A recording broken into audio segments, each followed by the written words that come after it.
because there are millions of them.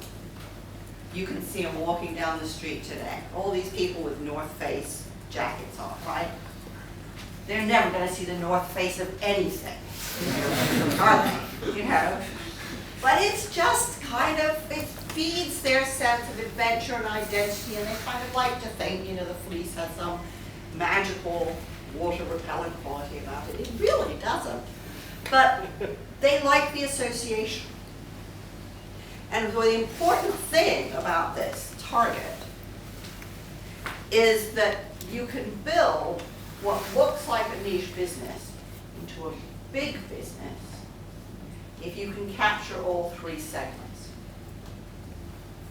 And again, what's interesting is that this becomes a global business because there are all three tiers around the world.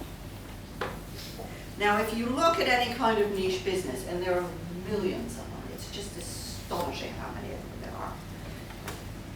The really serious players in niche businesses all follow this model. So they all capture these expert evangelists, which they have to capture to have real credibility to attract this community. They all then have some kind of mid-range product line, which is expensive enough to feel meaningful and cheap enough that people can afford it. And then they'll have yet another much cheaper product line that feeds the fantasies of the wannabes. And what's interesting when you put them all together is that these people become a community. The experts are what draw everybody in. You don't want to buy any old jacket. You want to buy the jacket worn by the guy who's recently done the 7 Ps. So the magnetic pull is absolutely about the experts. But the size of the market, the heft of the market, is about all the others. Now, if you wanted to find this market, if you were starting Eastern Mountain Sports today, how would you go about it? You sponsor the very best mountaineers, or you sponsor competition. Yeah. And where would they be, these people? In the mountains. Sorry? In the mountains.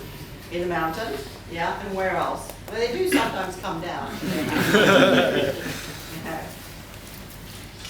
So where else are you going to find them? Hospitals. Hospitals, definitely. Yeah. Mountaineering clubs. Mountaineering clubs, where else? Sorry, resorts, yeah. City. They might be in the city, they might be all over the place. I think the key thing is, you will find all these people online.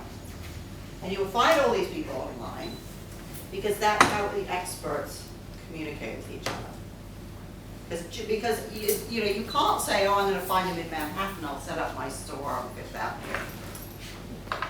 This sort of model works for a global business because these people are everywhere. They're in Nepal, they're in London, they're in Manhattan, they're everywhere.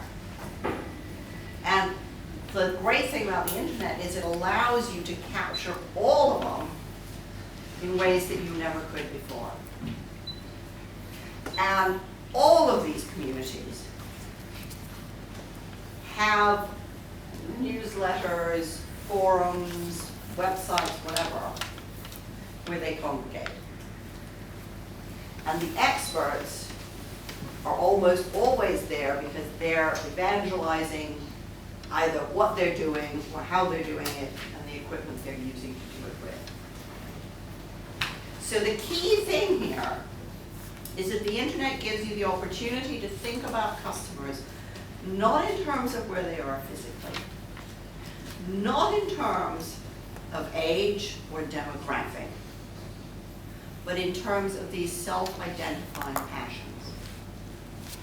And there is no market I can think of that you can't segment this way. So the classic, traditional way of thinking about customers was always, what age are they? What gender are they? what's their ethnicity, and what's their geography. And I would argue that you don't need to do that anymore. And also, those aren't things about which people are passionate. I'm not passionate about being 43, strange as that may seem. And I don't actually think it defines who I am. But the things I spend my time and money on, those are the things I'm really passionate about, and they do define who I am. Now, Eastern Mountain Sports is one example. Can you think of some more? Because there are millions of them that might work like this.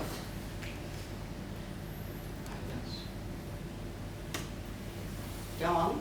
They produce really Boxing equipment. all the tractors and campus for Yeah. Okay. Ralph Lauren. But it's interesting because you think of it as, I mean, I would think of it as boxing, not Adidas. Okay? Because Adidas has a lot more clout in some markets than others. And it's pretty much because of how well they follow this.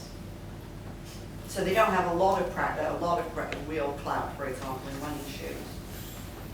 Sorry. Ralph Lauren, so they have catwalk shows and very high end, where you can have like a £3,000 crocodile handbag, but they also do the Ralph Lauren Prada t-shirts, which are like 60 for the top and the everyday hats. You can always segment markets by expensive, middle, and cheap.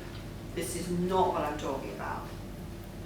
I'm talking about talking to your consumer and asking them deep down inside, who do you dream you are? These guys dream about being mountain climbers. That's what, and they may never go up a mountain, but you can charge them ludicrous amounts of money for a carabiner because it speaks to their inner self. Yeah. What about golf? Sorry? Golf. Golf, definitely. Absolutely. Pastimes always do this. Yeah. Photography. Photography, absolutely. Absolutely classic. So you'll get famous photographers in the center, and you see them advertising cameras, don't you? And then you get, other people who spend huge amounts of time and money with these enormous camera bags that real photographers wouldn't be caught dead using. And then you have everybody else who's buying the camera magazines trying to figure out how on earth can I make my Christmas pictures look less awful. Right, yeah. The whole triathlete kind of sportswear industry. Yep. In that they sponsor triathletes, and then I think triathlon in general is something done by quite a lot of people aged 30 to 50. Right. And they generally got quite a lot of money to spend. So they'll just go out and get all the kit that the guy who won last year's triathlon got. Right. And they really capitalise on that. Exactly. Cycling is a really big one like this. So you get all the Tour de France guys in the center. You get serious racers around the center, around that. And then you get the rest of us, who occasionally cycle when it isn't raining. But we do want a good bike. Yeah. Yeah, guitars. Yeah. Or buying guitars. Show the bands and professional and semi-professionals. Right. And then just people who dream of being. That's right. That's right. But I think, the key thing to think about this is, what's the emotional scale? Yeah. How about Ferrari? Ferrari? Yeah. For Yeah, example, go on. They'll make F1 cars, give it to the absolute best racers. They'll make mid-range cars, which they sell to the multi-billionaires. And then they'll license shoes by Puma with the Ferrari symbol on them. A great example. Great example, yeah. Because, they're never going to make commuter cars, are they? Well, maybe. Maybe. Yeah. Yes. I just wanted to ask, can you name any non-durable good that this would apply to? Because all these things are consumer goods, but That's services. okay. That's a really good idea, or a really good question. A non-durable example of this.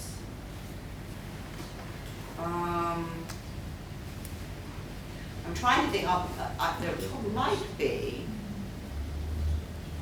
There might be an example, if you look at intellectual property, that you can look at something like Bloomberg, where Bloomberg Terminal is for an expert actual trader. And you can get Bloomberg data for somebody who's a serious home investor. And you can buy Bloomberg Business News and read the website if you're just, moderately anxious about your pension. So yeah. And data is quite interesting because the thing about information, theoretically, it's proved a lot harder to do than people ever imagined, but theoretically you can slice it and dice it in different ways without incurring extra cost. So if you imagine you have this huge data pool and some of it's really fancy and some of it isn't, you ought to be able to package it up like this. So and actually one of the things that's really interesting about information is that for those people right at the center, they want less, but they want it faster and better, and if possible and legal, more exclusively. Yeah, what a great question. Related to that, wouldn't also a lot of the companies make, I know about guitars, I can't think of a lot of other examples, but they'd build an obsolescence more on the, for the wannabes. Mm-hmm. Yep. Because obviously the experts want something which will last and be Right. of high quality. Right. So wouldn't, like, the durability also varies. Absolutely, and the quality, that's right. But I think what's really interesting about this, and it confuses people often who are running businesses like this, is the experts at the center are very, very, very demanding. And it's very easy to think, oh, for God's sake, who cares about them? There are only 25 in the world. But they're the linchpin. Because when they go, the business implodes. They're what give the brand its luster and reputation. And they're what allow you to push up prices in the middle section. And they're what draw in the outer section. So there's some very interesting dependencies here, which are not about numbers. So one of the things I would propose to you on the projects that you're doing is to be asking yourself some hard questions about why might people be really passionate about this product? And who would they be? And what would they expect of it? And how much is it going to cost us to serve those people? Because again, the great thing about the experts is, if you do your job well, and you work closely with them. So Eastern Mountain Sports, part of what they do is they design their products for the experts, with the experts. What that does is it turns the experts into evangelists, because they don't feel just that they're buying the product, they feel that they've helped design the product. Their evangelism is their marketing strategy. Eastern Mountain Sports, in the first 10 years of its life, never did any advertising. So the huge amount of credibility that the experts brought to their business was what fueled all of its expansion. So if you can capture that amount of passion around your product, all sorts of other things flow that may not cost you a fortune. And it's important because in the early stages of a startup, unless you're very lucky, or unlucky actually, moot point, you aren't going to have a huge amount of money for your marketing. So you have to think about what in my product is going to make people so passionate that they'll sell it for me.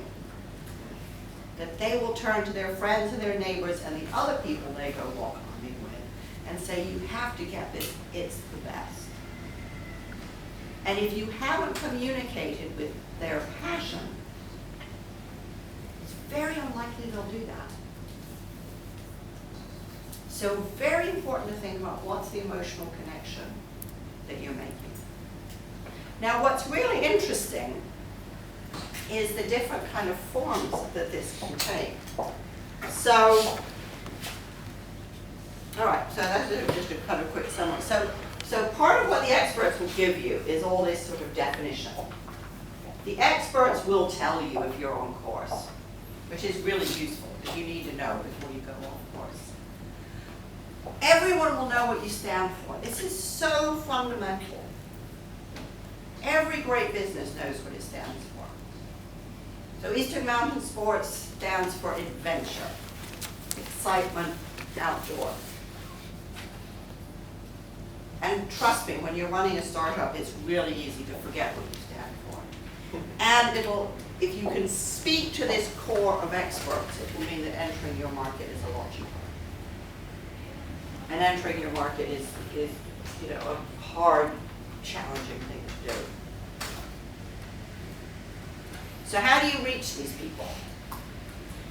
Well, you reach them partly through your experts. You reach them partly through communities. And you may also reach them through the other things that they like to do. So this is going to may mess with your mind a little bit. So, all right. So this is. Let's get that. So do people know this company's called Candy? What do they do? Headphones. Okay. Any idea kind of where they stand in headphone world? Okay, these are the number 2 biggest seller of headphones after Sony. Anybody know how old they are? How long they've been in business? 9 years. Guess how many people they employ? Number 2 retailer of headphones in the world after Sony. Good guess, 70. I know, it's a really, really interesting business. How do you think they went about entering a fiercely competitive market against a monster? Talk to musicians. Sorry? Talk to musicians. No, this is really interesting. This is the most bizarre and brilliant marketing strategy I've seen for a long time. Targeting DJs. Sorry? Nope. Just young people. Nope. Fashion. Nope. Giving it away for free. Nope. Oh, don't say that. I hate it when people do that. Okay, what's so cool about this company is the guy who set it up. This was his 3rd business. And he came up with the idea for the headphones. He lives in the States, but he was sitting on the tube in London, and he realized that people who were listening to their iPods were missing their cell phone calls. Or if they were on the phone, they couldn't listen to music. And he invented a headphone that allowed you to toggle between the two. He won a big design award in the Consumer Electronics Show. He was off to the races. Suddenly found himself in the headphone business, which was not what he was expecting. He wasn't an acoustic engineer. He wasn't really much of an engineer at all. He knew nothing about headphones. But what he did know about was snowboarding. Yeah, I know, it doesn't really seem to make sense to me. He really knew about snowboarding, and the people he knew were all passionate snowboarders. And in fact, his first 2 businesses had looked just like my bullseye, absolutely focused on borders. And he suddenly finds himself with his headphone business, and he thinks, oh heck, what do I do? There's Sony, there's Sennheiser, there are all these monsters. What am I going to do against these guys? And what he does is he said, I know about snowboarders. These are my people. These are my tribe. And I know what kind of music they like. So he did this. It's a very interesting kind of oblique move. What he did is he said, I'm going to target snowboarders only with my headphones. Because if I can capture that market, which I know really, really well, then at least I'll dominate something. And snowboarding is a rising market, and it's really cool. So I can kind of borrow or hijack the cool of the snowboarding market to give my headphones reflected gold. So what I think is so interesting about this, and it's a very interesting kind of piece of strategic triangulation, is he thinks, okay, I've still got a market of really passionate people, of experts, of activists, and wannabes, to scale and scope. So what he did is, because he knew the snowboarders so well, is he sold only into snowboarding stores and resorts. And he talked to all of the snowboarding customers about what did they want. Well, it turned out they wanted all sorts of weird things. They wanted headphones in their helmets. They wanted headphones in their backpacks. They wanted to be able to snowboard at all possible moments without interrupting their music. And what he did, and so he built all of these things for them. He put headphones in their ski goggles. He put headphones everywhere you could imagine, so that eventually every snowboarder was using and wearing skull candy headphones. So what happens? Everybody starts thinking, what are these things? They're really cool. And slowly but surely, he infiltrates the mainstream consumer market. Now, what I think is really interesting about this is this is a really strange and bizarre twist on niche marketing. But it plays to my central point, which is if you find communities of interest and you really understand how they think and how they work and what they like, and you can own that community, A, you know what you stand for. B, you have a pretty direct line with your customer. And as long as it's not a dying, shrinking community, you start to acquire an identity which puts you in a much stronger position if you want to enter a mainstream market. The reason this is so important is that if you're entering a mainstream market without the protection of that community, it's really expensive, it's really dangerous, and if you have anything worth having, your entrenched competition will steal it. By the time skull candy entered the mainstream consumer market, first of all, Sony hadn't seen them coming because they weren't hanging out on the snowboard slopes. Okay, so they hadn't seen this at all. By the time they entered the mainstream consumer market, they had an entrenched base and they had an allure that Sony couldn't even begin to emulate. They were cool in ways that Sony could never, ever be. And they had this very, very fierce band of evangelists. So when they made their entry into a mainstream market, they did so with fantastic defenses of a kind that couldn't be copied.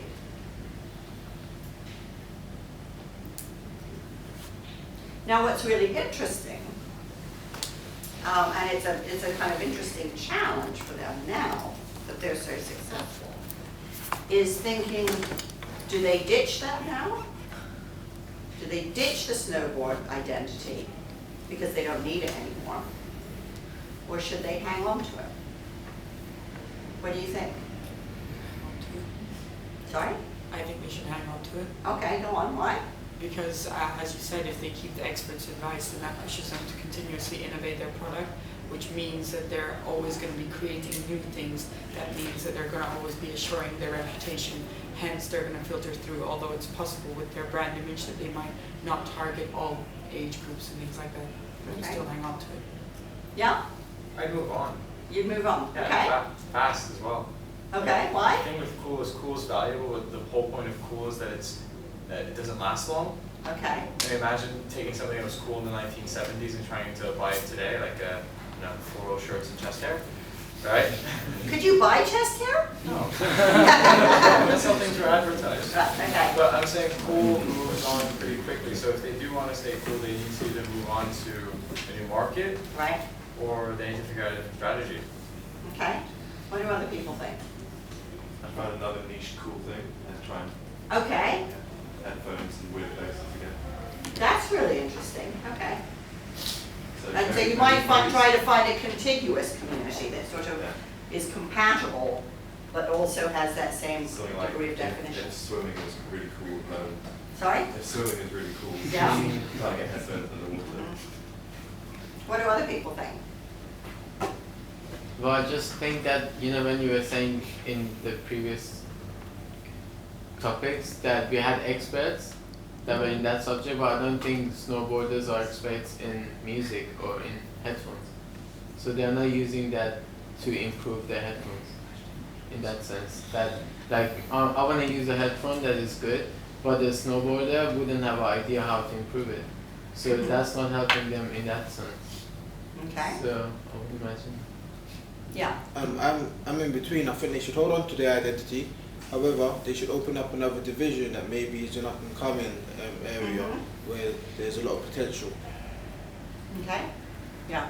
Well, Apple's been cool for 30 years, and I think it's possible to remain cool and keep Yeah, on with their base.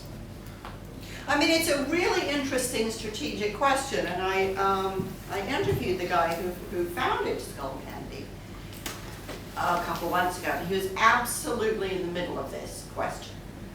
So the thing about their affinity with the snowboarding community is they know who all the snowboarders are. As it turns out, snowboarders all like particular kinds of music. So they have definition around their customers, where they are and what they do, and the kind of music they like. And this has done very well for them so far. So on the one hand, they're feeling, we really have to stick to this. These are our people, this is what we stand for, we have to cleave to this. And on the other hand, they're thinking, oh, but now, you know, we're everywhere, we're in Best Buy, we're in airports, maybe we need to move on. And the great thing about business is, nobody has the faintest idea what the right answer is. Okay? I mean, we all want to read, you know, jump to the end of the case study and see what the answer was, but when you're actually running a business,